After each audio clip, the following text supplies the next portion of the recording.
तो आज के नेक्स्ट क्लास में हम आप सभी लोगों को ये बताने वाले हैं कि दोस्तों अगर हमको अपने घरों में एनर्जी मीटर और डीपी स्विच का कनेक्शन करना रहे तो कैसे कर सकते हैं सबसे आसान तरीके से। दोस्तों सबसे पहले हम ये बताते हैं दोस्तों एनर्जी मीटर का काम क्या होता है।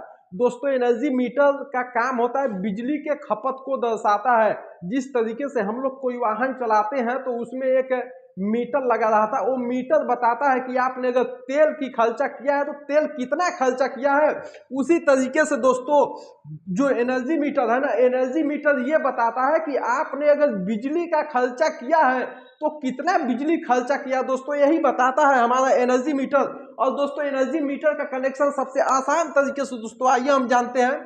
एनर्जी मीटर का कनेक्शन करते समय एनर्जी मीटर में 4 टर्मिनल होते हैं, 1 टर्मिनल 2 टर्मिनल 2 3 टर्मिनल, ये दोस्तों 4 टर्मिनल।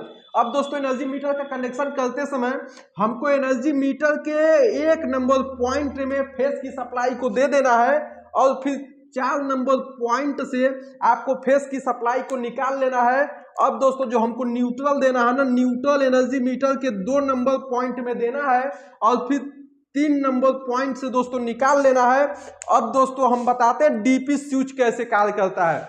दोस्तों डीपी स्विच भी एक स्विच होता है, लेकिन जिस तरीके से हम बताए थे ना फ्यूज और जो एमसीबी होता है वो 60 सर्किट ओवरलोड पर गिर जाता है और हमारे सप्लाई को कट कर देता है। नहीं दोस्तों, लेकिन ये जो हमारा डीपी स्विच है ना, डीपी स्विच 60 सर्किट ओवरलोड पर दोस्तों गिरता नहीं है।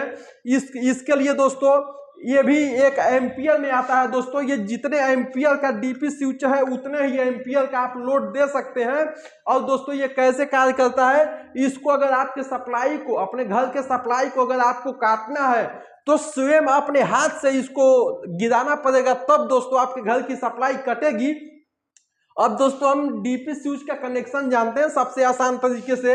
हम बताए हैं ना, ये जो फेस की सप्लाई है, ये जो फेस की सप्लाई है, इसी फेस की सप्लाई को आप लेके चले जाते हैं ऊपर से दोस्तों इन करा लेते हैं और दोस्तों ये फिर ये न्यूट्रल लेके चले जाते हैं ऊपर। अब दोस्तों नीचे से आप न्यूट्रल को इन आउट करा लिए और दोस्तों ये जो फेस की सप्लाई है ये भी दोस्तों नीचे से आउट करा लिए।